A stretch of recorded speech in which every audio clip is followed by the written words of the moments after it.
poprzednim odcinku. Pomyśleć, że gra mogłaby nie powstać, gdyby nie Elvis Presley.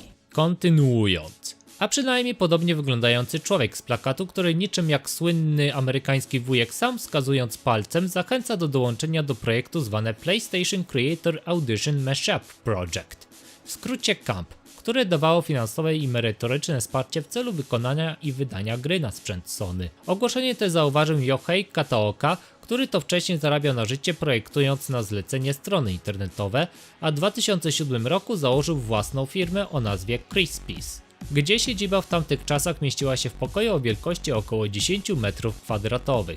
Jako że jeszcze swoją premierę nie miała konsola PlayStation 3, to na potrzeby konkursu przedstawiono 3 koncepcje na 3 różne platformy. Pierwszy pomysł na grę to był Project Miko, która miała być wydana na nadchodzące PS3 i miała to być gra wykorzystująca połączenie internetowe, a mianowicie gracz miał sterować statkiem kosmicznym i zbierać różne informacje na temat m.in. internetowej aktywności swoich znajomych. Gdy uzbierało się odpowiednią ilość danych, to można było rozbudować statek i zwiedzić inne planety. Druga gra pod tytułem Rain planowana była z myślą o PlayStation 2 jako gra akcji 3D, gdzie gracz wcielał się w boga deszczów i za zadanie miał przywracać życie i zieleń na wysuszonych terenach. Trzeci projekt Meteo to była gra na PSP jako dwuwymiarowe RPG, gdzie meteor miał za 10 dni uderzyć i całkowicie zniszczyć planetę.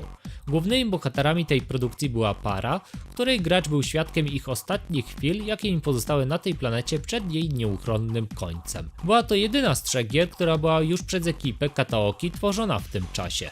Wszystkie te gry wyróżniały się gatunkiem, docelowo platformą oraz stylem graficznym po to, aby przekonać jurorów z projektu CAMP, że potrafią robić różnorodne gry z innymi światami i bohaterami, a nie zamykać je w jednym konkretnym schemacie. Dodatkowo oprócz pomysłów przesłali również grupowe zdjęcie przedstawiających siebie w śmiesznych pozycjach, dzięki czemu, jak się później dowiedział Kataoki od przedstawiciela projektu CAMP, że to nie tylko koncepcje, ale również te zdjęcie zachęciło go do spotkania się z członkami firmy Crispies i nawiązaniu współpracy. Niestety niedługo później spora część ekipy odeszła i w firmie zostało tylko 2 pracowników.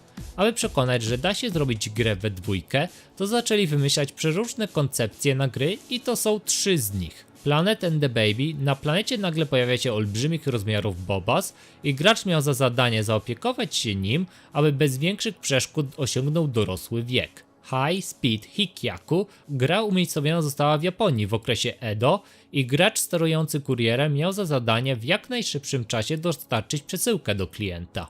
World of Colors. W tej grze sterowało się samotnym wędrowcem, który przypadkowo wylądował na planecie i postanowił stworzyć mapę o niej. Miała być w założeniu dwuwymiarową platformówką, gdzie gracz będzie miał pełną swobodę eksploracji powierzchni planety, jak i również pod nią. Ostatecznie postawili właśnie na tę produkcję. Niestety Sony odrzuciło ją, argumentując, że gra pozbawiona jest logiki oraz mechanika jest niedopracowana. W związku z tym Yohei Kataoka postanowił szukać gdzie indziej inspiracji, które połączą to co uniwersalne z oryginalnością.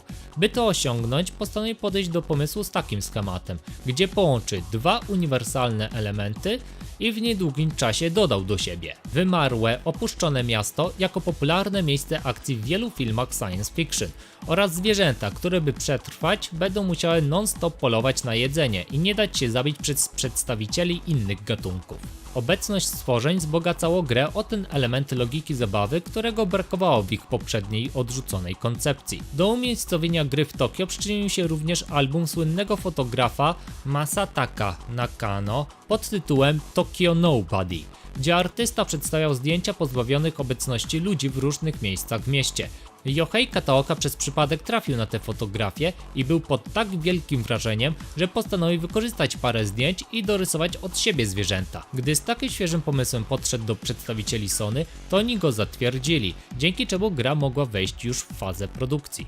I w niedługim czasie przedstawiono filmik koncepcyjny przedstawiający rozgrywkę, zarówno w postaci drapieżnika, jak i roślinożernego. Tutaj możemy zauważyć, że cała gra miała być pierwotnie dwuwymiarową scrollowaną platformówką, Show oraz dojrzeć można parę elementów, które ostatecznie nie trafiły do finalnego produktu, takie jak na przykład możliwość ukrywania się w ciężarówkach, zagłuszony radar podczas ucztowania, dostęp do owoców bezpośrednio z drzewa oraz możliwość uformowania stada z przypadkowo spotkanych przedstawicieli tego samego gatunku. Niedługo postanowiono zmienić środowisko gry i przenieść je do grafiki trójwymiarowej, ponieważ gra w 2D mocno ograniczała gracza i nie dawała satysfakcjonującego poziomu różnorodności. W związku z powoli powiększającym się zespołem pracującym nad Tokyo Jungle, to postanowiono przenieść miejsce pracy do nieco większego mieszkania. Grę po raz pierwszy przedstawiono na Tokyo Game Show w 2010 roku. Zaczęto również mocno reklamować produkcję za pomocą wszystkich w ramach niskiego budżetu możliwości. Od plakatów w gazetkach, poprzez filmiki wideo, aż po nawet ręczniki papierowe.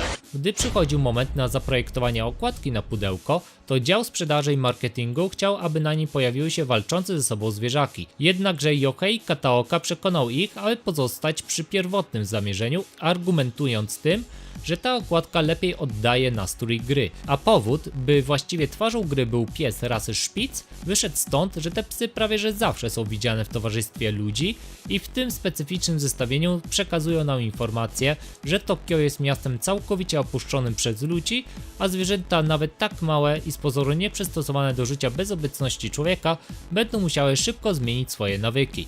Decyzja, by wydać w takiej postaci okładkę, okazała się strzałem w dziesiątkę i szybko wylądowała jako jedna z najlepszych okładek do gier w 2012 roku. Ciekawostką jest też fakt, że amerykański oddział nie chciał pierwotnie wydawać tego produktu w Stanach Zjednoczonych. Zadawali pytania typu, dlaczego gra dzieje się tylko w Tokio, a nie w innych miastach, przede wszystkim w Nowym Jorku, dlaczego główne postacie to zwierzęta i tym podobne. Stwierdzili, że pomysł jest za bardzo niszowy i ostatecznie umiarkowany sukces osiągnie tylko w Japonii. Na szczęście, gdy produkcja ukazała się na rynku w kraju kwitnącej wiśni, to sprzedaż przekroczyła wszelkie oczekiwania i postanowiono szybko ją wydać zarówno w Europie, jak i w Ameryce Północnej za pośrednictwem jedynie dystrybucji cyfrowej. Później Kataoka w wywiadzie przyznał, że odbiór gry w Japonii i w Europie był bardzo pozytywny, ale właśnie w Stanach Zjednoczonych, jak to przewidywał amerykański oddział, gra nie za bardzo przypadła do gustu klientom. Autor podejrzewał, że kiedy ma się do czynienia z czymś nieznanym, jak na przykład obrazy ukiyo-e,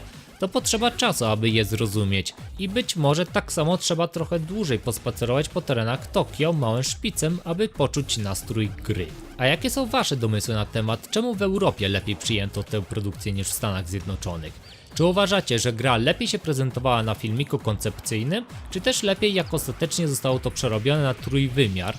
A może to pomysły innych gier bardziej was zainteresowały niż samo Tokyo Jungle? Zapraszam serdecznie do komentowania. Jeśli filmik cię spodobał, daj łapkę w górę oraz zasubskrybuj ten kanał, a ja się z wami żegnam, trzymajcie się i do następnego, cześć!